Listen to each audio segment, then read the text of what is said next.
everybody to Kite Night. And tonight we are talking about snow kiting in Alaska and how to turn that dream that you might have, that I definitely have and still have, and turning that into a reality. And I'm going to share some amazing photographs with you to get you all inspired and enthused about it, and also at the end give you guys time to ask me as many questions as you'd like about snow kiting in Alaska, or any questions about kiting. But how about I get started? I was first of all, I wanted to tell you a story about how I first got to go snow kiting in Alaska, because as you might be able to hear, I've got an Aussie accent. Yes, I'm from Australia. They call me Aussie Jen when I'm up in Alaska, but they also call me Adrenajen, which stands for Adrenaline Jenny. And I remember the moment when I was in Australia, and believe it or not, I had a snowboard and extreme sports store called Adrenaline Sports, and it was in Canberra, Australia, the capital city. And I remember this moment very vividly. The shop was very quiet. We hadn't had a customer for a while, and we were all standing around. My staff and I were standing around having some lunch and watching the big screen of these people snowboarding and skiing these incredible mountains like the ones behind me. And we were just blown away in awe of just how beautiful it was, how amazing these athletes were, and imagining what it would feel like to actually drop into one of these mountains in Alaska. And I opened my big mouth and I said, I'm going to do that one day. I just wanted that feeling so badly. I said, I'm going to do that one day. And I remember the boys all turning and looking at me and saying, yeah, right, Jen. And to be honest, that's all I needed, was to somebody to give me that challenge. And I put some steps in place of making my first trip to Alaska happen. Now, I thought that first trip was going to be the only trip, that one dream trip that you get, and how wrong I was. That one trip actually just turned into the recon, which has actually turned into the recon of what's turned into my life. And I'm very grateful to have now spent 20 plus seasons. I'm losing count. I must be getting older, losing count, but over 20 seasons of snow kiting up in Alaska, snow kiting and skiing the big mountains in many different ways, which I'll talk about in just a little bit. But that first trip that I went up to Alaska ended up being with a whole bunch of ski industry folks, and we were all over in America anyway for a trade show to buy product and see all the latest and greatest ski and snowboard products for our stores in Australia. And so a group of us went up to Alaska to go heli skiing, and that was my very, very first experience. And that trip totally changed my life. The mountains were way bigger than I ever imagined. It was way scarier than I had imagined as a little Aussie girl. But overcoming that fear and actually making that dream come true totally changed my life. And I hope I can give you guys some tips today of you having that Alaska dream come true. Now, that first recon mission, after I went home and back to reality, oh my goodness, reality wasn't exactly what I wanted for the rest of my life. And I ended up deciding that I would go back to Alaska for 12 months. And I ended up selling my house, my business, and the dream was to go to Alaska and drive around in an RV for 12 months. And so I did all of that. I sold the house, I sold the car, I sold the business, and I packed everything that I had into a box, including my mountain bike, my skis, my snowboard, and I had a kite. I didn't know what to do with it, but I had a kite, and the plan was I was going to figure out how to use it somewhere along the way. I thought I might have to go to Hawaii and get some lessons, which I did. But I'd like to share with you what my staff, all of those guys that challenged me to go to Alaska the first time, and then they congratulated me when I ended up making a big move to America, and they gave me this key ring here, which has a star on it. It means a lot. It'll probably bring a little tear to my eye, because they gave me this key ring, and that was the key ring that I was going to put on my very first RV. And I did that, and I drove that RV all the way from Seattle with all my stuff in it up to Alaska. And I traveled around Alaska by myself for the first about 10 months on my own. And I had a bucket list. I wanted to make all these things come true. And so I was young, and I believed that I could make anything happen.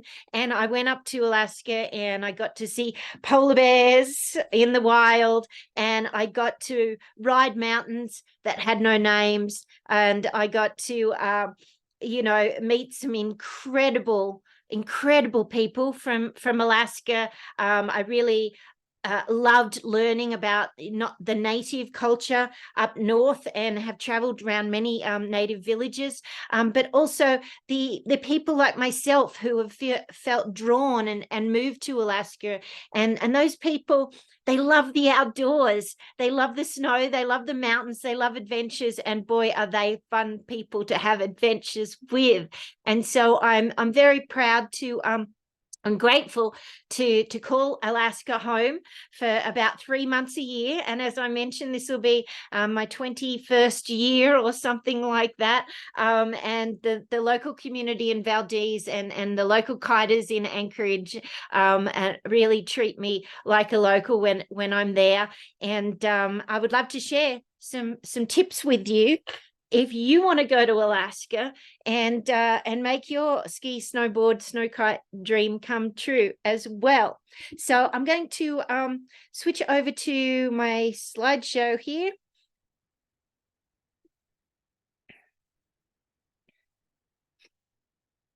There we go. And full screen. Can you see that, Fred? Give me a thumbs up. Is that? Yep. Excellent. Excellent. All righty. So snow kiting in Alaska, from a dream to reality, slideshow and Q&A. So when should we go, and where do we go? Alaska's huge, right? And what kite sizes should we bring with us? And where do we stay?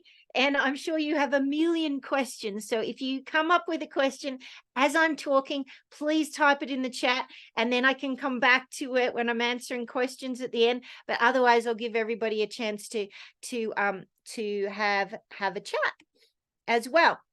I've introduced myself already, but I'm Jenny Milton, aka Adrenajen. You may not know I'm a professional snowkiter and snowkite coach. I'm a champion kite surfer. Yes, I compete in the waves as well, and I'm very passionate about my teaching. So I'm an IKO and KA certified kite instructor. I'm a big mountain skier and backcountry guide.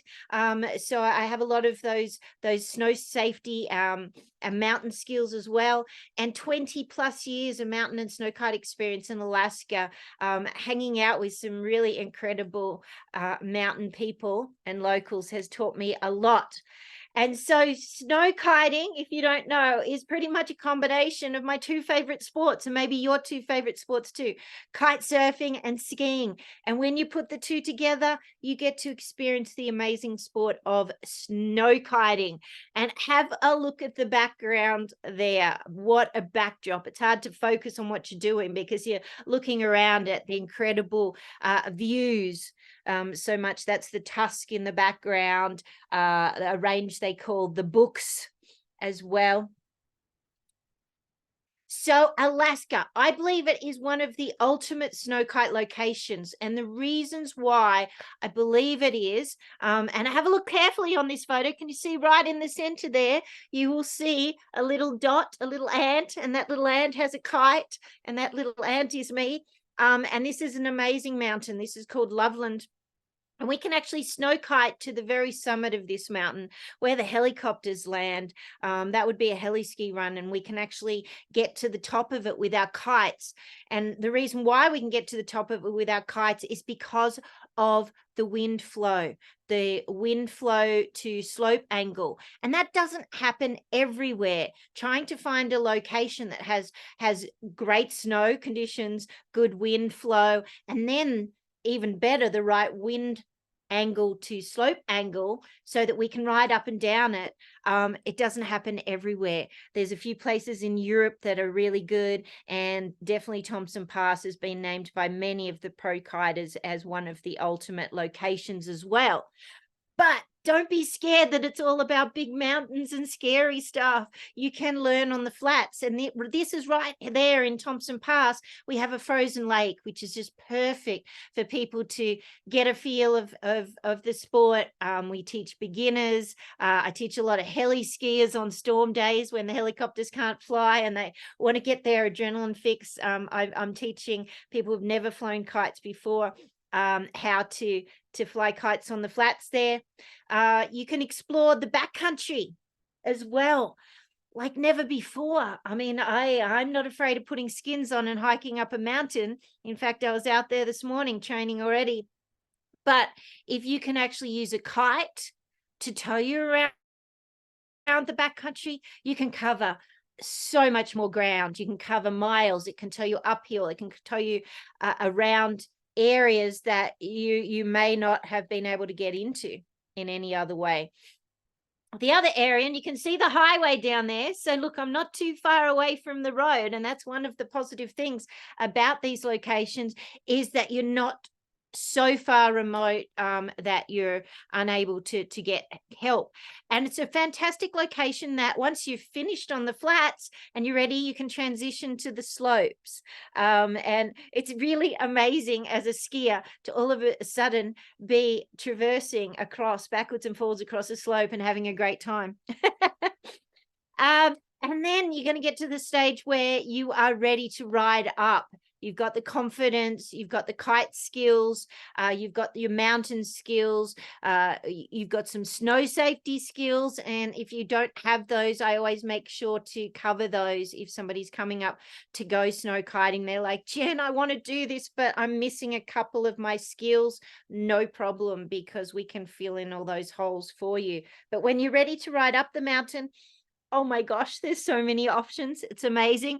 And when you ride up a mountain, you get to ride down. And you can see here, we've actually left our kite in the sky, and you're able to use the kite like a personal ski lift and go up and down and up and down and up and down. And within about half an hour, we had tracked up this whole slope. It was amazing. That's actually a lot steeper than it looks, and it was that was an incredible session. But we don't always pack up our kites at the top. If you've got an inflatable kite, especially one that's designed for waves that drifts, it's actually really nice to leave it in the sky for going down as well. So why Valdez, Alaska? And there's the car park. That's my RV, and we can pump up our kites or get ready right at the RV, and right over the snowbank there is our launch spot on Lake Odyssey there. But one of the reasons is because there is lots of snow everywhere. This is seriously one of the snowiest places in the world, and my friends' photos on Facebook today, their cars are buried. They can't even find their cars right now. So this is going to be epic up there like no other. There's lots of windy days, to travel to go kiting. If any of you are kiters already, I'm sure you've traveled to kite and it doesn't always blow, and that kind of sucks, right? Well, this particular location, I'm getting about 5 out of 7 days the whole Snowkite season, which is amazing. And the reason why is because it's a pass, and the wind flows through that pass there, and it flows in both directions. So we can go on multiple wind directions. It's not a location that only works in one wind direction. And we're close enough to the ocean We're not that higher altitude. We've got a variety of terrain around, from the flats to the benches in the background there, if you're just starting your hill climbing, to going up mountains. It's park and ride. So we don't need to necessarily hike for miles or ride snow machines for miles or camp in there. We can actually just park our cars on the side of the road and kite right from there. It's low altitude, which is amazing. A lot of the epic snow kite locations around are high altitude, which makes it a lot more exhausting if you're living at sea level and then you travel to somewhere at high altitude. And also, I love the fact that at lower altitude, the wind has more power in it. And so having that power in the wind is what allows us to get pulled up the mountains as well.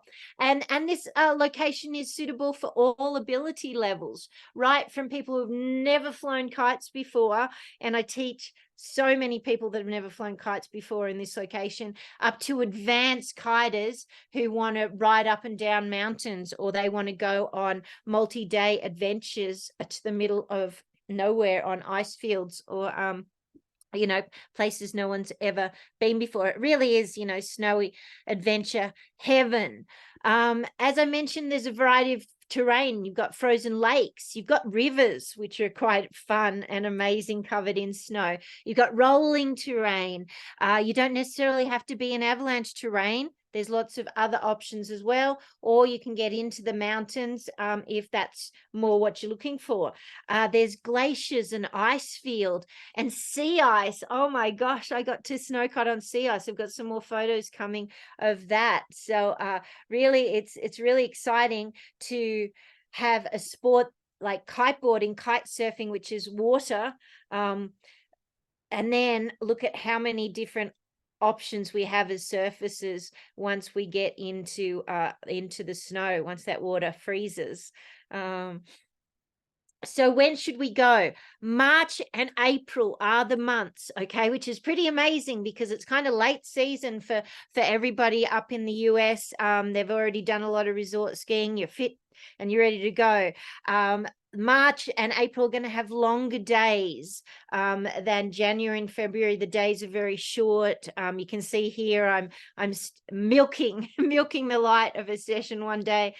There's less storms from March to April. If you come in February, or if there's a storm system coming in, you can get stuck in a storm for a long period of time. So by pushing it back into March and into April, definitely you've got more sunny days, you've got warmer temps. I always thought Alaska was going to be like going to the Arctic and wearing all these big puffy down jackets.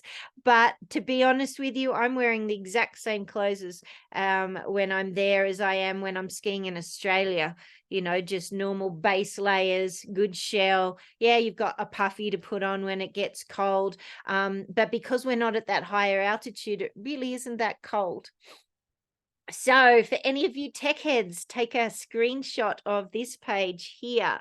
This is giving you a collection of some graphs that I picked out of the wind direction in Valdez, Alaska, the average wind speeds, the daylight hours, the monthly snowfall, and the high and low temperatures to show you, again, why March and April are definitely the right months to go.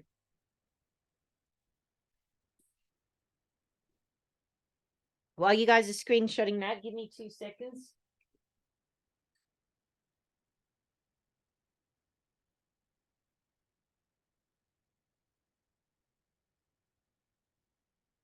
We Aussies talk a lot, don't we?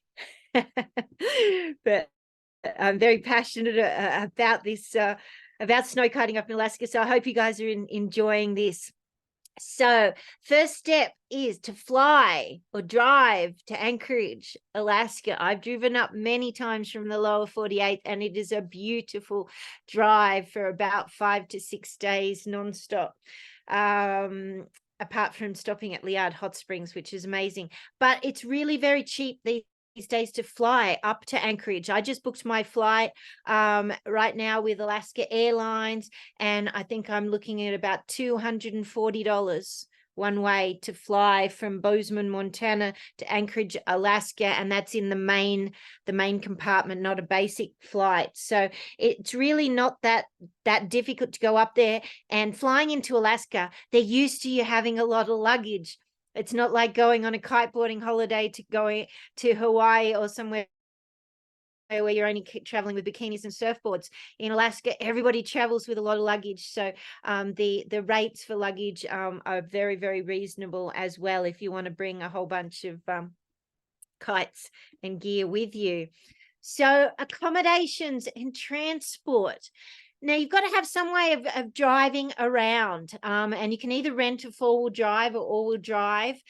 You can fly into Valdez, for instance, if that's your plan, and you can rent a car from what's called Turo is the place. So take note of that. They don't have a lot of rental agencies in Valdez, but Turo is what a lot of my clients have been using, and that's been working really great. That's locals renting you their cars. I'm a big fan of getting an RV. You can fly into Anchorage, get your RV, and that is your vehicle, your accommodation. Stop at Costco, fill it up with food and beer, and you're going to be self-sufficient and be able to live in the mountains. Or you might want to do it in a little more style and stay at one of the hotels or stay at a cabin.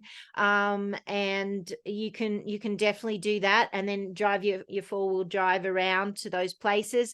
Now, there are people who want to also do it on the cheap, and they tend to rent a cheap car and bring a tent or build an ice cave, igloo. If you're there during the Snowkite Festival, you will see all sorts of accommodations, but those are definitely the main ones. And you'll see the logo for Clipper Ship down there. Clipper Ship help out all of us snowkiters. Most of the RV rentals in Anchorage actually close in the winter. They won't rent them out. There's only 2 or 3 places, and they're super expensive. So Clipper Ship, their rates are very, very reasonable, and you'll end up paying about $150 for a day for a big 24, 28-foot RV, and you can throw you and a couple of buddies in there and all put in, and that makes for a very reasonable snow-kiting trip, as long as you can put up with your friends in the RV. So let me start showing you some actual details of where to go, right? I'm giving you all my secrets, right? You can take a screenshot of this, but these are some of the Snowkite spots in Anchorage. So if you fly into Anchorage, you can have access to all of these different spots right from there.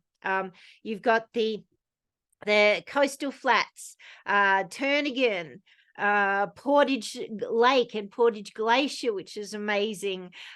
Big Lake is incredible. When that freezes, you can actually drive your RV onto the lake and park it right there and snowkite right from your RV.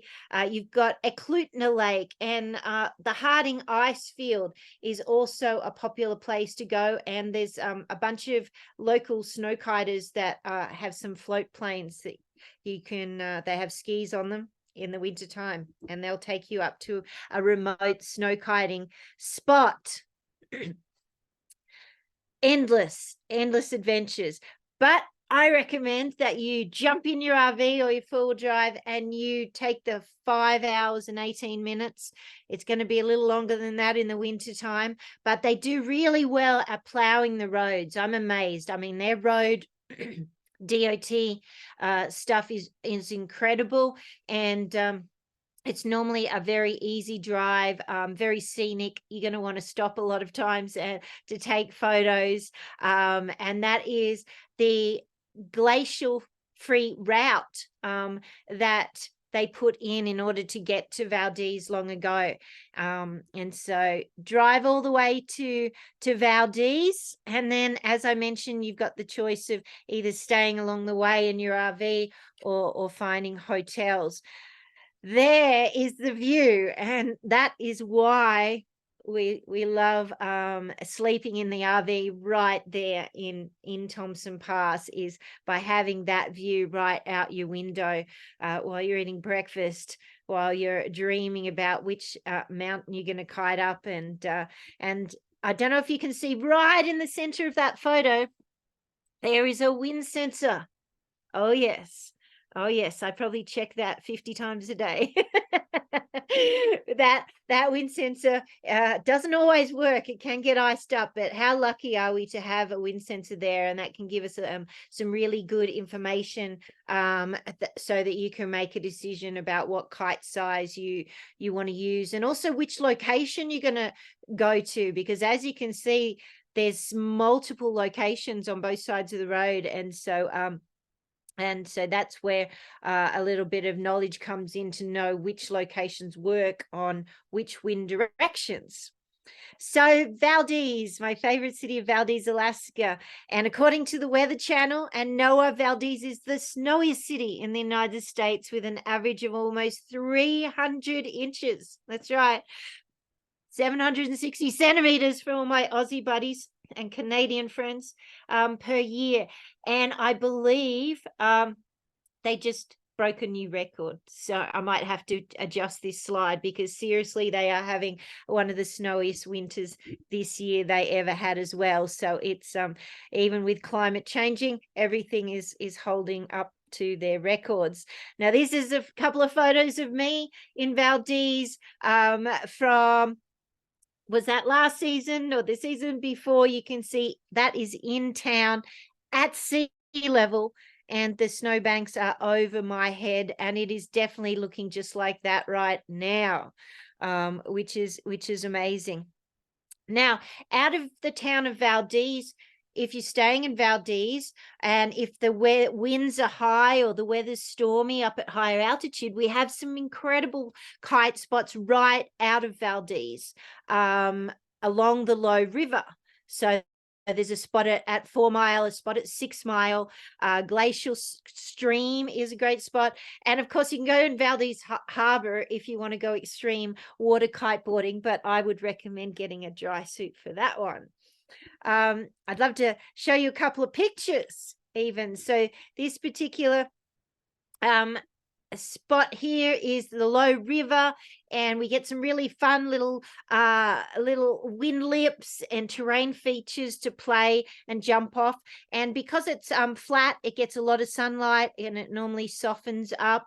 You're going to have the river as well, which you might need to negotiate. This GoPro shot shows you where I had to sort of jump across, but I did ski across without jumping, and it was frozen, and it was fun. It was like a game of snakes and ladders while I was snow kiting around, trying to figure out how to get across the rivers when I needed to. There's another one from the Low River. You can see that you want to be aware of where the ice is, and then where the good soft snow is, and you can definitely have a lot of fun down there. And the wind just rushes beautifully down that river. It can get gusty in a couple of spots, so it's always good to drive along the road and do some observations, and make sure you spend some time choosing which location you want to go to. Now, Valdez up to Thompson Pass is about 33 minutes. I like to say about 45 in the winter time, because you're going to be driving slow, looking around, and there could be a little bit of snow on the road. But again, they're plowing the roads well. So, I drive an RV up and down Thompson Pass nearly every day, and the roads tend to be really, really good. You can either stay in Valdez and do that drive every day if you're going up to Thompson Pass, or if you're in the RV or camping, you can stay up there. And once you get up there, you've got, again, a variety of different snow kite locations that you can choose depending on whether you're looking for the flats, whether you're looking for some rolling terrain, whether you're looking for some mountainous terrain. And again, these different spots work in different wind directions. So through the Thompson Pass area, a north and south flow is what we want, but if it's an east to west flow, you might be in that Blueberry Lake area or the Thompson Pass sign there. So it's not just one spot. It's super exciting to have a variety of locations to go to and tick off your bucket list. So here's a couple of photos for you. This is Odyssey Lake, which is where the beginners start, and then those benches that I mentioned. And this is what's super exciting for people to come and start experience going uphill with a kite. And it's a great challenge to set yourself to get to the first bench, then to the second bench, then to the third bench, and you'll be loving it. You'll turn around and look beneath you and go, oh my gosh, look how far up I've come, because you can really get up the mountain fast with that kite. So there's little pull-outs along the road everywhere. This is the Thompson Pass area. We can see that sensor. I was parked on the opposite side of the Thompson Pass sign there. And this area here, you can park and kite right from the road. There's quite a few tracks up there in the background. And that location can work on that east and west flow as well, but you are starting to get into some more avalanche terrain, and so it's good to either have a guide or definitely have some knowledge that you're bringing with you, not just kite experience and good skiers and snowboard knowledge, but good mountain safety knowledge as well. So from that particular location where I parked, you can snow kite and get up here to this spot on Little Odyssey. And this is a great bench area that you can play around and have a great time. I hope you guys like this. This is a drone shot I took once I got back. And these are all my tracks. I had an excellent session. I was going up and down, getting some hill climbing laps. You can find terrain features for doing jump sessions. You're doing carving transition turns, which feel fantastic in the sort of soft snow there. Does that look fun to you guys? Like our own Snowkite terrain park. Now, also on Little Odyssey, they call it little, but it is steep. It is steep at the top. And this particular location is one of those spots that I mentioned where the wind is not going up the hill or down the slope. It's actually going sort of side slope or side up, allowing us to keep our kite in the sky, letting it drift, and really getting some steep mountain skiing. It's an older photo of me, but it's still one of my favorites because it really demonstrates, getting some steep, big mountain runs using the kite. Now, across the other side of the road, you've got Loveland, and on the Loveland benches, again, that's a great spot to start working up and over benches and figuring out aspects and different terrain features. You can see in this photo here, my buddy Tom in the background is getting up closer to the glacier there. You can see it's just multiple bench after bench, and our tracks cruising all over. Now you can also go off the grid, right? If you're like, okay, Jen, okay, we've done all the stuff next to the road, that's fine. Well, then that's when you say, let's jump on Jen's snow machine and pack all our kites on the back and drive out somewhere to get some remote spots. And that's what we do on my camps. Is if there's no wind down at the road, we're not just sitting around drinking whiskey, we're actually searching for the wind at higher altitude, and that's where a lot of that local knowledge comes in, of reading the snow and knowing where the wind is in certain wind directions and speeds. So we can have some amazing snowkite adventures away from the road, either with a snow machine or snowmobile, you might call it, or my buddy my buddies at Skydance Aviation that take us out by the snowplane in order to get to the Harding ice field, in order to get to some super remote spots where we can go snow kiting. And again, that is taking you snow kiting to that A level of exploration. And you can either have the plane, Scott will take you out there and drop you there for a week or longer if you want to, and you can set up camp and snow kite and adventure right from there, or he can take you out and you can just have a day mission and he can bring you home. And those are incredible missions, and believe it or not, affordable. A lot of these sorts of adventures in other places in the world are just a whole nother color of credit card, but in Alaska, really they're definitely affordable, and something that we can make happen very easily. We can make that dream come true. Here's another place that we can go up to. I wanted to share some of the kite photos from snow kiting on the sea ice. And this is up in Nome.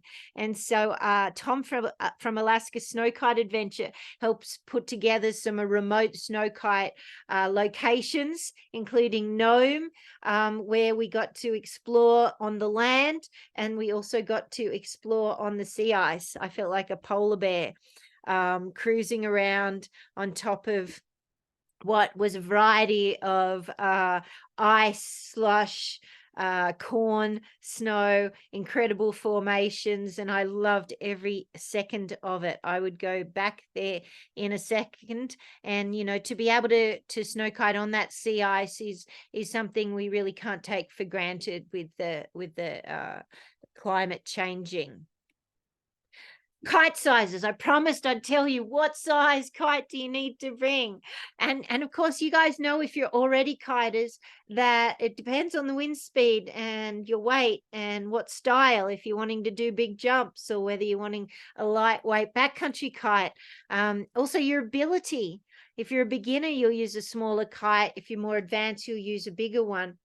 Altitude is something that people don't think about as water kiters. Once we go up to different altitudes, the air is thinner and we might need a bigger kite. And then, of course, we've got things like snow surface. If the snow surface is a little rough, we don't want to go too fast. We might need to use a smaller kite in those instances. Or it could be deep powder snow and light winds, and you need that big kite as well. So it's hard to say, hey, you're going to need this particular size. I would say definitely bring 2. If you can, bring 3. Have a big kite, have something like a 12 to 15 meter kite as your large kite there. Having a medium kite, something around that, 8, 9, 10 is going to be good. And then if you want to also have a small kite at the Snowkite Festival, at our Snowkite race, 2 years ago, we were all racing on 5s and 6 meters, and we had an epic time. It was so good. So you still might want to consider bringing that small kite if you can fit it in as well. So definitely don't leave your big kite at home. I would, if you can only fit 2 in, I'd bring your large and your medium size, and also consider having things like line extensions. When we're in Nome, Alaska, it was a super light day. Most people wouldn't have even bothered to kite, but Gavin from New Zealand, a pro kiter and kite coach, said, Jen, let's take our spare lines off our spare bars and add them to our other bar. And so I ended up adding 22-meter lines to my current 22-meter lines and snow kiting with 44-meter lines. And we were able to snow kite in 3, 4, 5 knots. It was incredible. So having extensions, having some spare lines that you can do that with is definitely advantage, so that you can get a bigger wind range out of the kite size that you bring. If you can only bring 1 kite with you, definitely bring some extensions as well. So here's a quick little Snowkite packing list.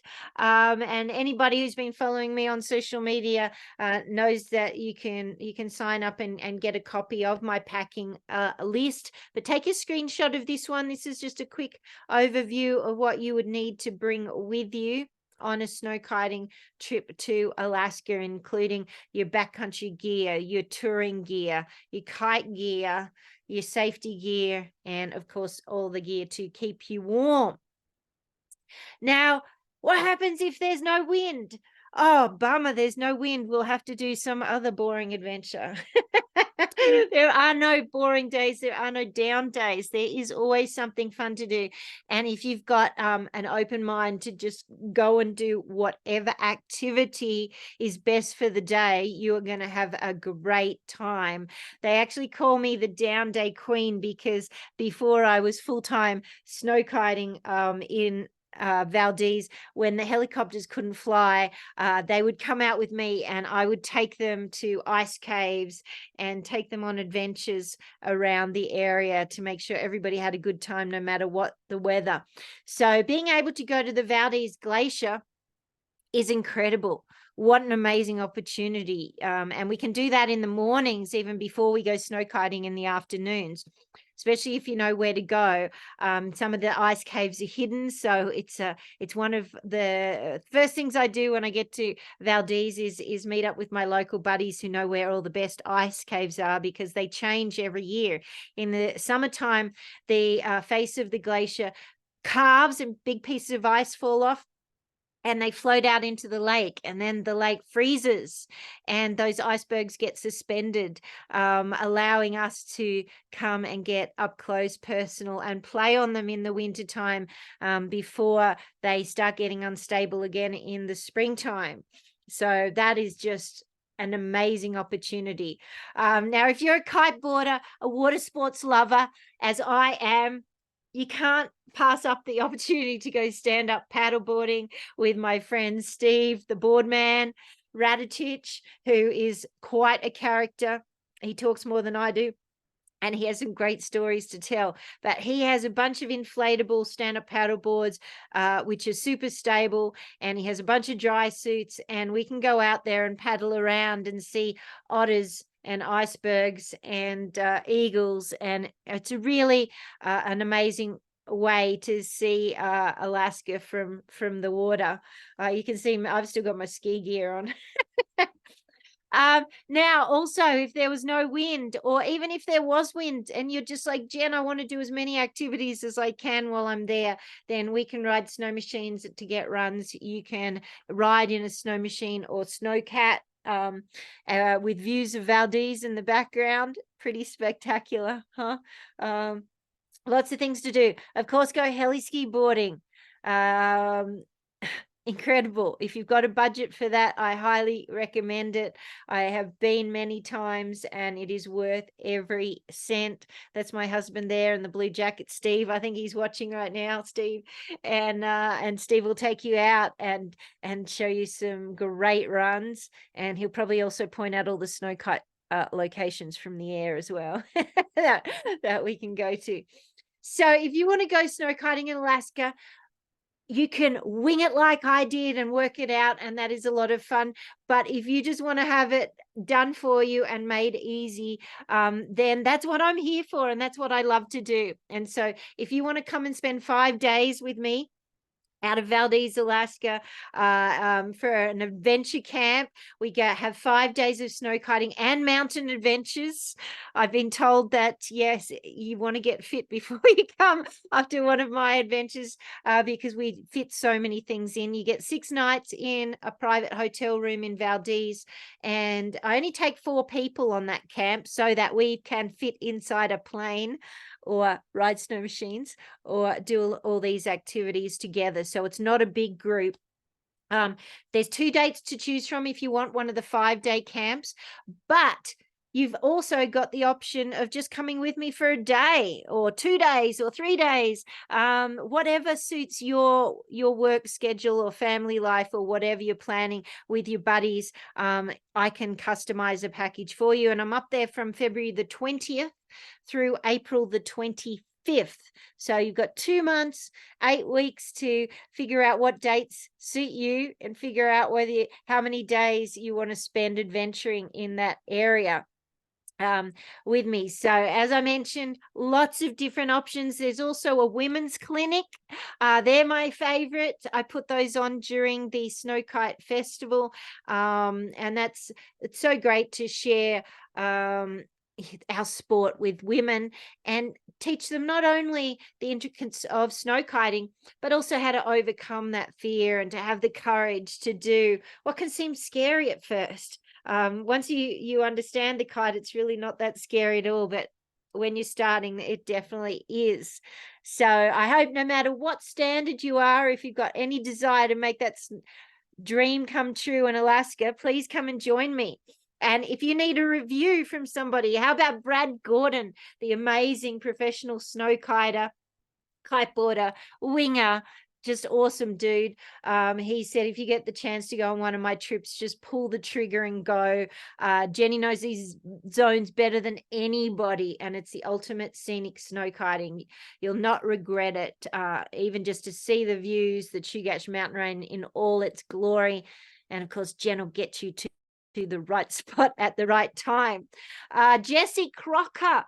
Jesse, he has been coming on many of my adventures, and he wrote me this beautiful review that he came on my camp for the 2nd year in a row, and it was even more epic than the first year.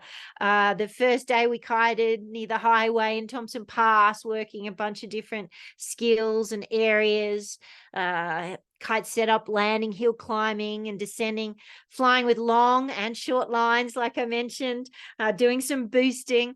And more that I'm forgetting, he said. Then the wind backed off a little, but Jen had plans for that. One day we took a snow machine up into the mountains to find wind, and the next day we flew up to a glacier in a ski plane. Epic.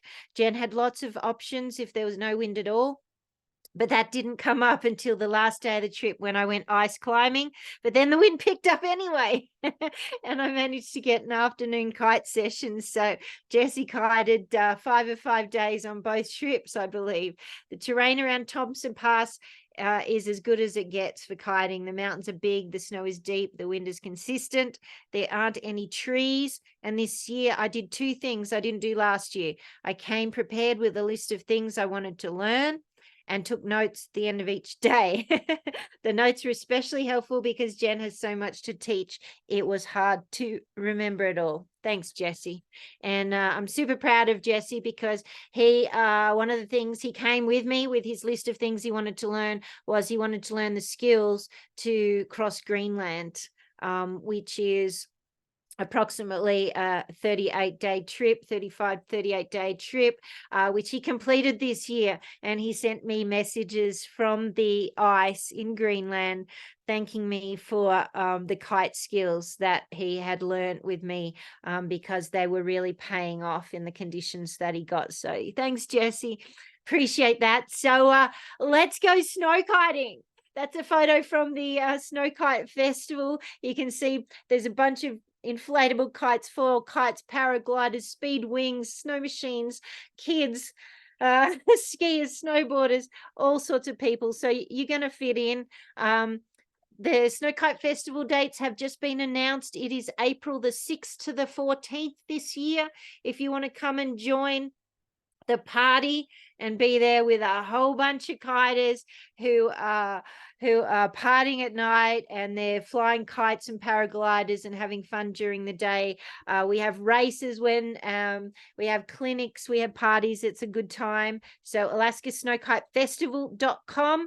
That's organized by Tom at Alaska Snowkite Adventures, and I just help him out with some organizing and promoting. So that is a great time to come up.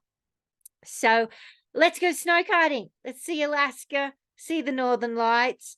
And if you'd like any more information about anything, you can email me You can check out my website, adrenajen.com, and it has links to all of the different adventures around the world that you can join me on, you and your kite. Follow me on Instagram. I'm posting lots of videos and tips.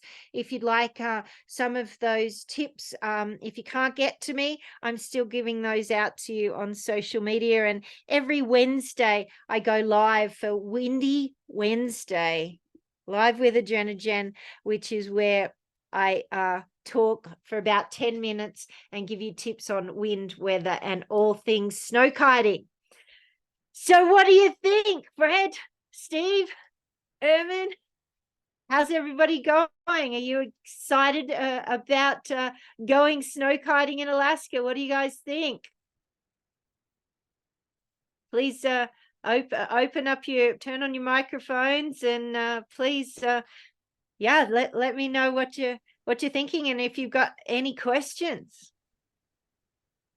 Thanks very much, Jen. That was great. I Very can see informative. Fred talking, but I can't hear you. Oh, really? I thought I unmuted it.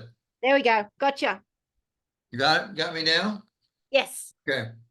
That was very informative. Thank you very much. You're welcome. Hmm. Have you been to Alaska before, Fred? No, I haven't. So I was very curious as to what it would be like, and I can see how much variety you have. Yes, it's amazing, endless, right? So much variety. Where do you currently go snow kiting? We have some lakes here in Canada, and we're basically Eastern Canada. So we just have frozen lakes. And right now, nothing's frozen because of the El Nino is messing up all our weather. So That's right. You shared with me your ski collection, right? You were talking about what skis you use, right? Making sure your edges are sharp and that's right. Yeah. So mostly it's frozen lakes. So very flat terrain. The only time I've been really off piste is that one year I went to Norway ooh. and just to watch the Red Bull, and so when I was up in that area and did a little bit of kite skiing on the glacier, but and that was fun. But there's obviously a lot to learn there. Yes, that's a great spot. I've been there, and I was lucky enough to compete in the Red Bull Ragnarok the last year it ran in 2019, and my fingers are crossed that they bring it back. I would so love to have the chance to do that again. It's an incredible location, incredible race, and we get to do some races here in the mountains. We actually put markers up on the mountains in different locations, and we have to snow kite around them, kind of like sailing, except 3 dimensional. Really? Yeah. Okay. Yeah. Fun. Yeah, it was impressive, watching all of the competitors get together and go, right? So we were there the year before you were. It was 2018, and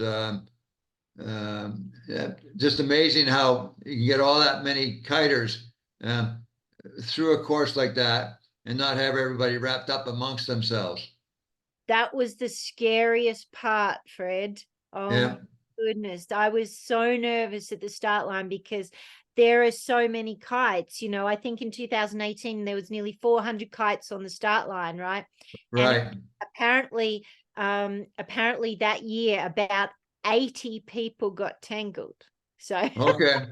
on it's not a clean show. And Well, they funnel them all through a gate that's only about 20 feet wide.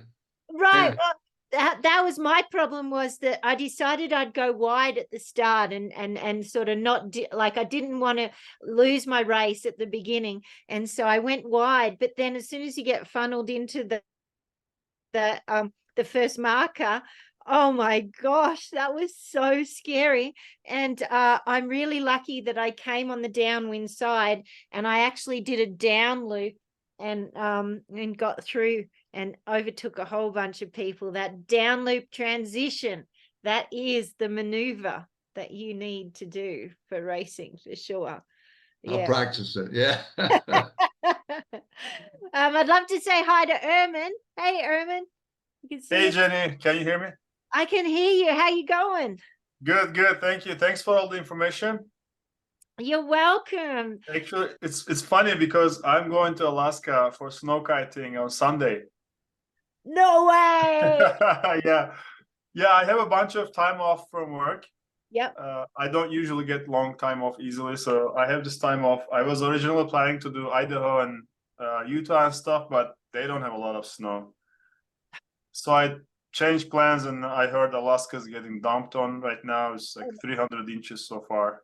Excellent. So where are you headed? Tell me more. Where are you going? Yeah, I'll go to Anchorage, and I apparently there's a bunch of spots near Anchorage. Some of them which you covered, like the Big Lake, Turnagain Pass. Yep. And I reached out to some locals. They said there is some urban kiting, like parks in the city and stuff like that. Yeah. They said that's pretty fun. Yeah, there definitely is when there's snow, and that can be a bunch of a really good time. And depending on how much snow there, the Turnagain Arm, which is actually water, it freezes on top it's at 20 mile. You got to drive down to 20 mile, and Yeah, that's too, yes. yeah, I've snow kited across that. What an amazing experience knowing that you're over the water there. Yeah, And I hope we get enough windy days though. What is your, like, roughly what percent of the days are windy? Do you know approximately? when are you going? You said next week. I'm going on Sunday in a couple days, and I'll stay for a week. Right. So the best thing to do is to contact Tom at Alaska Snowkite Adventures and get hold of him, because he is going to be the one who's going to know when and where to go on what wind, because the wind this time of year are very different to March and April when I'm there. I'm getting those spring wind conditions, whereas you're going to have different wind conditions there. How's your forecasting? Are you good at forecasting? I mean, I use iKitesurf. I would learn how to use Windy.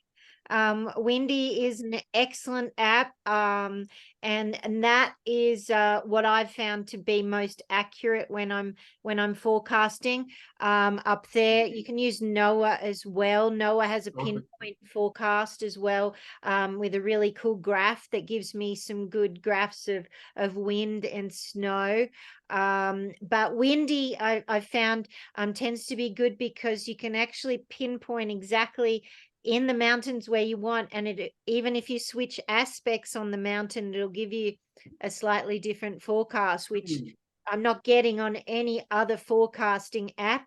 And the other thing I really like about Windy, and it's worked in Alaska really, really well, is by going down the bottom where it says basic, change it to wind, and then it will give you it'll give you the 5 or 6 different weather models all in a graph, and you can just compare them, and that will give you some confidence to know whether you're in the right spot or not. So sounds great.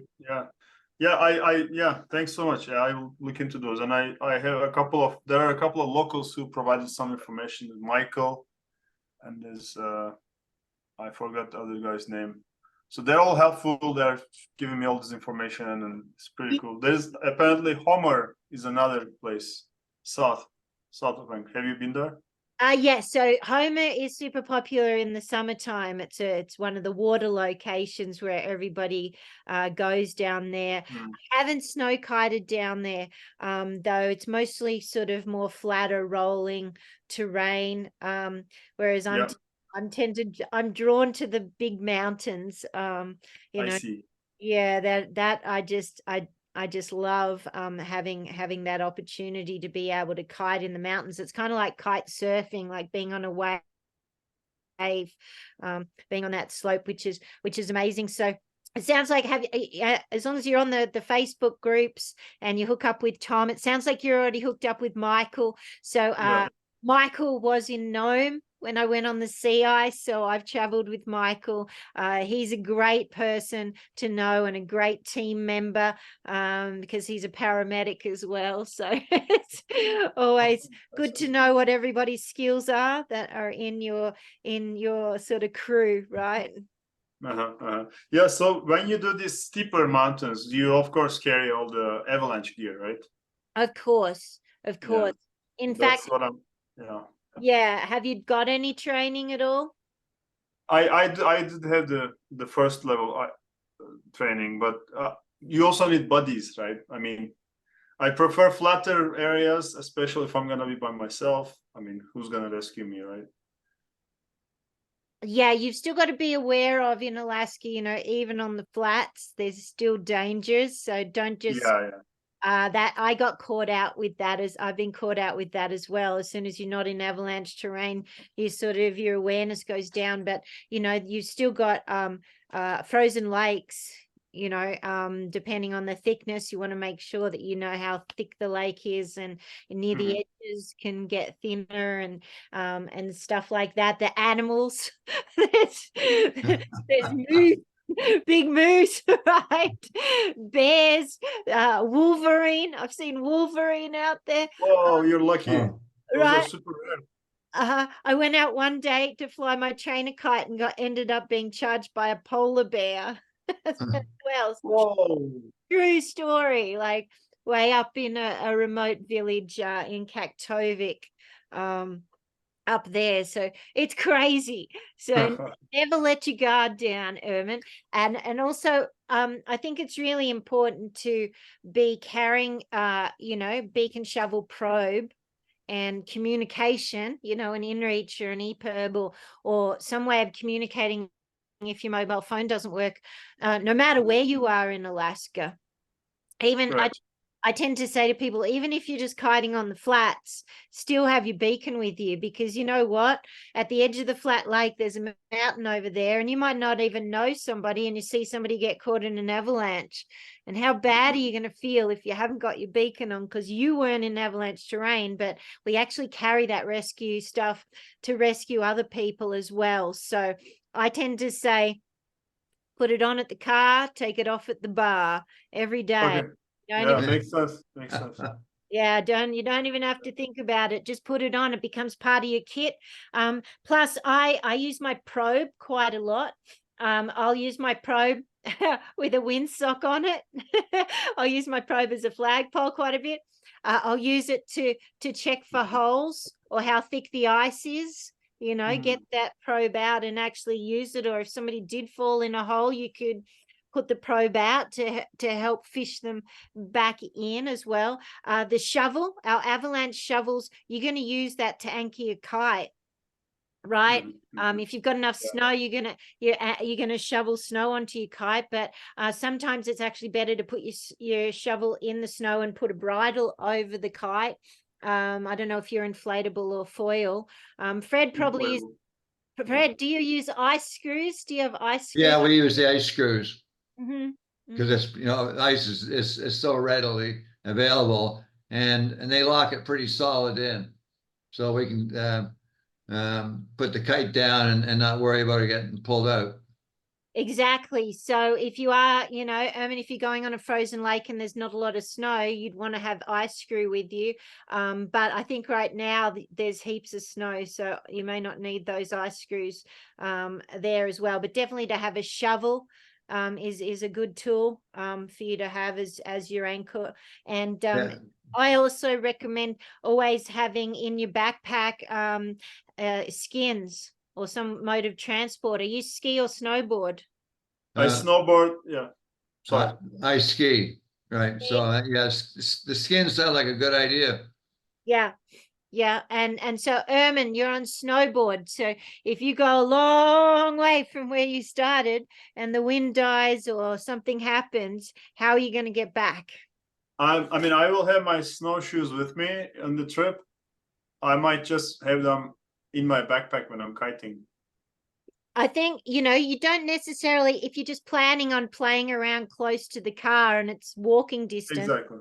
it's Yeah. fine. But if you're planning on going on a mission and a long way out, I'd highly recommend, having your snowshoes, in a backpack some way in order to get back, because we can go a long way. And if it's deep snow, it can take hours and a lot of energy to get home, if you're Yeah, poling, stuff like that. So just be aware of safety. There's some really good avalanche reports up there to look at, even if you're not in avalanche areas. Just to read those reports, you'll learn stuff about the different layers out there, any dangers in the weather or forecast or whatever. So I'm jealous. I want to go to Alaska next week. Good for you. Good move. Yeah, thanks. Excited. Yeah, good move. Make sure you check back in with me and send me some photos. Tell me Sure. how it all goes. I would love to hear, for sure. I'll share it in the group. Yeah. That would be so great. Yeah. What's the current conditions in Idaho, Jen? Current conditions in Idaho. Good question, because I have my first lesson there next week. So Yeah. I am watching it very, very closely. So a few of the keen kiters like Noah and Joe have been out there, and there's a couple of inches on top of the fields. Yeah. The good thing is the fields, are mostly grass. They're not super rocky, which is nice. You just have to be aware of the barbed wire fences and things like that. But with a couple of inches, you can still cruise around. It's nothing epic. But we've got snow coming on the 23rd, 24th. So we should get, a couple of inches to top that up. Okay. I'll be there on the 26th or 27th, Fred. So I can give you a true report then. Yeah, it'd be good to know. And it's all so grass field with snow coverage, right? Yes, exactly. So some of the locations like Reynolds Pass, which I love that location, it has sagebrush, and the sagebrush is growing, and so it's taking a lot more snow to cover the sagebrush. But down on the flats where it's just all hay, then we can actually have a good time with just a couple of inches. Okay. Yeah, so I'll have a better report for you next week. But don't forget, there's actually some there's 3 or 4 cameras that you've got that you can look at in that Island Park area where I run my camps. And again, Okay. that's part of Windy. That's why I like that Windy app again. It has so much on it. So if you're on Windy and you're in the right location, on the right hand side in the settings, you can turn on wind sensors. Mm-hmm. I love that, because then I can see what all the wind is doing all over the place. Wind sensors. Okay. Or you can turn on webcams. And if you turn on webcams, it'll show you all the webcams in that area as well. And there's a couple of ones that shows you the highway, so we can see if there's snow going across the highway. And there's also another one in a park that shows me some grass level. And there's another one near the bridge that again, I can see what the snow accumulation is doing. That's great. I'll download the app, and I've used a lot of apps in the past, but not that one. So I'm interested. Yeah, and it's a win. It's a red. It's a red, Yeah. white W, because there are 2 apps called Windy, and one's blue and one's red. So grab the red one. That's Okay. Yeah, that's the one. And the free program isn't bad, but the paid program, which I think is only $12 a year, it's not super expensive. That gives you a lot more details and stuff like that. But it allows me to see wind at different altitudes as well. So I can forecast what the wind is going to be up here. Yeah, great. Yeah. Yeah, you need it. Higher than what it's going to be. It's 12 meter down here on the flats, and it's 6 meter at the top. So I better get my 6 meter out and start whipping it around down the bottom if I want to make it to the summit. I'm not going to make it to the summit on my 12. I'll only make it that far up. So anyway, thanks you guys for joining me this evening and listening to Alaska. It's been awesome to meet you both, and Fred, I'm hoping you guys get some more snow soon, us too down in Idaho, and Ermin, Go to Alaska. You're going the right way. All Thank right. you. Well, thank you Thanks so very much. much. All right. Yeah. Great. You're welcome. Think snow. Yeah, Think yeah. cold. We need we need cold along with the snow. Right? Yeah, and let me know if I can ever help you or answer any questions about snow kiting, guys. I love talking about it, in case you haven't noticed. We kind of got that clue. All Thank right, you. All right. Bye-bye. bye. Right. Bye. Thanks for watching. Okay.